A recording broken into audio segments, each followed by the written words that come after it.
Hey guys, it's Paradise, and we've been playing Call of Duty Warzone, and it is so much fun. I want to let you guys know all of the tips, the beginners stuff that really would have helped us when we first started playing the game.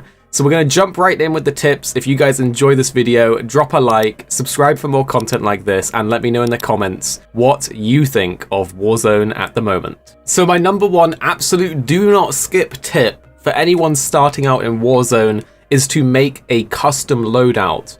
Jump in the menus, edit that loadout, pick your favorite weapons, the ones that you know you perform well with, add on all of your attachments, pick the perks you like most, the gear that you like most, and you are not going to regret doing this now, because it's definitely going to help you later on. Now in regular Call of Duty you would spawn in with these loadouts. Of course this is a BR mode, it's a new game type, you're going to load in with nothing and want to loot your way to victory. But within the mode itself, there are airdrops that come down that allow you to loot them and pick one of your custom loadouts onto your character. You can actually buy this as well, which we'll talk about a little more later on with the mechanics of buying things. But right now, editing that loadout and looking out for those airdrops that let you pick your loadout is going to help you massively. The reason that this is super important and is really going to help you out is that it lets you, one, pick the exact weapons that you know you're good with and that you know you like to use, and two, it gives you perks. Perks are so big in this game, and no one has them unless they actually edit a loadout and then get that loadout within the game through the airdrops. The reason that perks are so important is because they literally buff your character above someone that doesn't have them. For example, something like Quick Fix will let you immediately start regenning health after you down someone, so when you're taking on a squad, you can down one of their players, recover very quickly, whereas a regular player wouldn't get that extra recovery. Another perk like Overkill lets you actually add 2 primary weapons into this loadout, so that when you actually put that onto yourself in the BR game mode, you immediately have your 2 best and favorite weapons, and you don't have to use a sidearm or whatever other random thing you've looted up till that point. And then there's perks like Tracker, which are nuts in the BR mode. They actually let you see your opponent's footprints, so you know which corner they're camping behind, where people have been. It's such an advantage over someone that didn't make this loadout and then use it within the game and is just looting around like everyone else. So definitely add in your favorite weapon, kit it out with attachments, pick your favorite perks and your equipment as well. You will definitely have an edge over those people that didn't have their favorite loadout already set up. So the next tip that's going to really help you out is actually parachute controls. Obviously you spawn in jumping out of the plane and then parachuting to the drop location that you choose. It is going to be really important to learn to use this well, because it's going to mean that you can get to a place before other people or land before other people and pick that gun up first. So the most important thing to know is that controls actually matter while you're parachuting. You want to be looking towards where you want to go and using WSAD or using your controller to point towards where you want to go as well.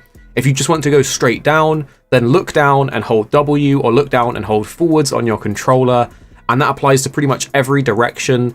But if you dropped a little bit far away from where it is you want to go, there's a little trick that you can do where after you've got that initial sort of boost from jumping out of the plane, you can open up your parachute and then cut it again and move in the direction that you want to go. And this will give you almost like a speed boost in that direction for a few seconds while you're free falling, and then you'll kind of taper off and you'll start going more down than you are to the side. And you can just repeat this of pulling your parachute, cutting it, and moving in that direction, and you'll be really surprised that you can actually gain a lot of ground in a direction by doing this, and it really does let you get really far away from the path that the plane flew in. So definitely try using these tips in your match to drop at the exact location you want to.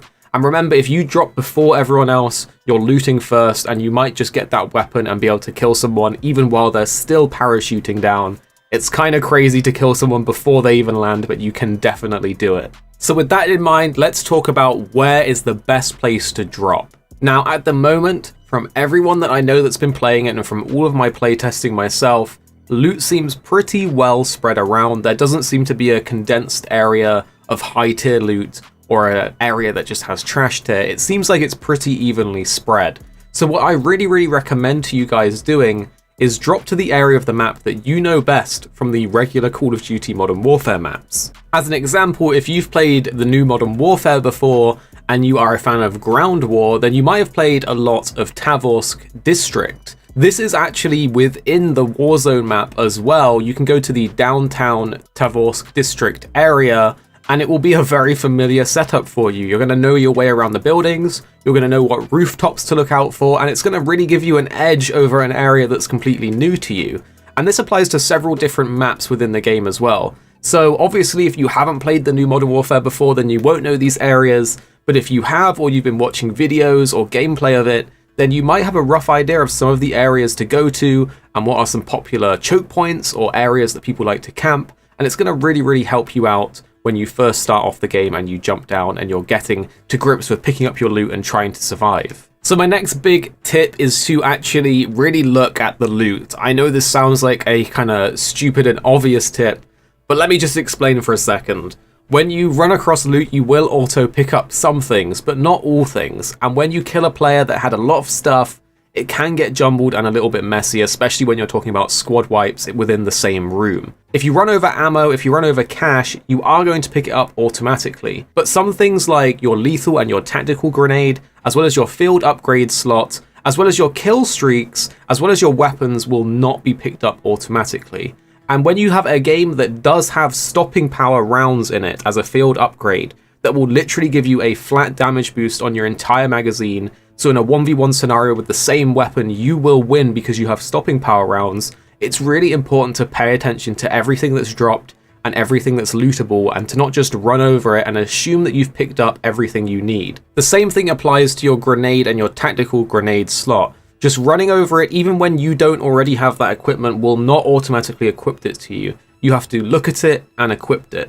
So you could be running around without a grenade, without a flashbang, because you simply missed it, and then you're going to run into a squad that all have grenades and all have flashbangs, and it's going to be bad for you. So definitely do pay attention to that loot on the floor, and make sure you know what equipment you have and what equipment you can still pick up. So next we're going to talk about settings, because there are a few settings that you don't want to miss that will give you an edge. This does apply to both keyboard and mouse and controller players as well. If you're a controller player, you can actually use the tactical loadout over the default loadout, and this will let you have much more control over your aim while you're doing the classic Call of Duty drop shot, as it applies those things onto your analog sticks rather than any buttons, so you can aim while drop shotting still. And there is a little setting for controller players as well that you want to change and enable contextual tap. This will allow you to simply tap the X button for most things rather than hold it down. It lets you be more free on your controller, lets you be more aware and easy to react to things because you're not having to hold down a button. And for PC players, you really want to increase your field of view. This is a straight up advantage if you can get used to it. It will let you see more on the screen, it will let you see more around you. So definitely increase that field of view slider as far as you can, or until it gets in the way of your enjoyment. The next thing to talk about is going to be armor, as this is really important for every engagement you have within Warzone. In traditional Call of Duty, you don't have these kind of armor mechanics, so this is something new, and it has actually made the time to kill longer if you have full armor. So you have 3 bars, and you can find these armor plates. When you activate them, it gives you a bar, or it refills a bar that's been damaged, obviously to a maximum of 3, and you can carry 5 armor plates with you at one time. You 100% want to be having full armor for every engagement. It makes a difference, it's a straight up advantage, it's like having a bigger health bar than the enemy, and it really does make a difference when you're shooting people. That being said, headshot damage is still big in this. You can one-tap people with a sniper rifle regardless of their armor, but for things like assault rifles or SMGs, it's going to make a massive difference. And that moves us on to the next thing to talk about, which is actually the buy boxes, where you can spend the cash that you've got from playing to actually buy things such as a full stack of 5 armor. I think this is the most underrated thing here that not a lot of people are doing, and everyone on your team should always have 5 stacks of armor so you can immediately heal up during or after a fight. There are other things, of course, within the buy box as well, super important, like buying your team members back or buying kill streaks, which are super important. I really recommend people use the precision airstrike. You can literally wipe whole squads. You can see in this footage, I just deleted a squad that was camping a rooftop without really having to try, just by dropping a precision airstrike on top of them. And that being said, you don't want to be camping in open areas like rooftops for too long, because these kill streaks are quite cheap and they are really going to destroy you if you get hit by them. There are other things in the box as well, such as self-reviving. This is really, really important and actually can win you games. A lot of people towards the end of the circle seem to be focusing on wiping the squad out rather than finishing you off when you go down, because it's a very small area. They know that your teammates are close by if they've shot you down. So as soon as you go down, you can just immediately start self-reviving. He's moved on to one of your teammates and you can just shoot him in the back or just get straight back in the fight and potentially win the round even after you've gone down. So definitely be on the lookout for these buy boxes, get those kill streaks, keep your armor stacked at 5, and be looking to use that self-revive as soon as you go down. So next we need to talk about the Gulag. When you die within Warzone, you actually have a one-time chance to come back by winning a 1v1 with a random loadout within the Gulag. It's literally just a tiny little arena where you fight the other player, and whoever wins literally just starts to drop back in on the actual map. If you lose, then that's it, you're out of the game unless your teammates buy you back. But something that's really important about the Gulag that I don't really see many people doing is throwing rocks while you're spectating other people doing their 1v1s. And this even works if you have a squad wipe and your other squad members are currently fighting to come back. You can actually throw rocks at people inside, and you can also communicate with your teammates what's going on and what they can't see. For example, say that you just had a squad wipe and you and your friends are now all in the Gulag, and one of your friends has just started his 1v1 while you're spectating. You could literally just watch the enemy player, feed him the information of where that player's going. Oh, he's going to the left, he's going to the right, he's coming down the middle. You can actually throw rocks at them as well, which will flinch them. And believe me, it's so annoying when you get hit by one of those rocks. It can really tilt you and make you lose that 1v1. So make sure that you are communicating with your team, make sure you are throwing those rocks while you're in the Gulag to give your team, your squad, that edge to get back into the game. So my next tip for you guys is on how to get money and what these icons that you're seeing on the map are. So basically there's a thing in this game that is bounties and contracts. A bounty is literally a bounty on another player where it sort of gives you a direction of the player, and as time goes on it more refines the circle around them on the map. And you literally just have to go and hunt them down and you get a big cash payout. Obviously their squad will be defending them and they are alerted that they're being hunted when that happens. Then you also have scavenger contracts where you have to go out and open a series of boxes. When you get to the last box you get the payout and the bonuses and a nice bit of loot as well. Then you also have the recon contracts, which are where you are told a location of a flag. You go over there, it launches a flare into the sky, so it's a little bit dangerous. It does give you away and alert other players that you're there, and you have to hold that location for a set amount of time, and then you get some loot at the end as well as the cash payout.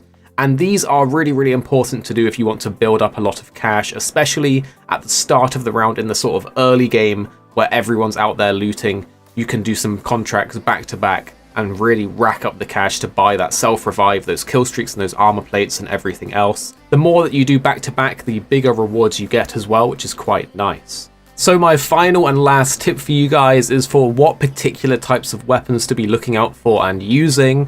Of course, it all comes down to personal preference, but for me, the weapons that I have been seeing really good results with is the DMR style weapons or the burst fire style weapons, and these work really, really well because ammo can sometimes be an issue. So if you're spraying with an automatic weapon, you can go through a mag very quickly, whereas if you're using a burst fire weapon like the FAMAS, you can really control those shots better, conserve your ammo and down people quicker.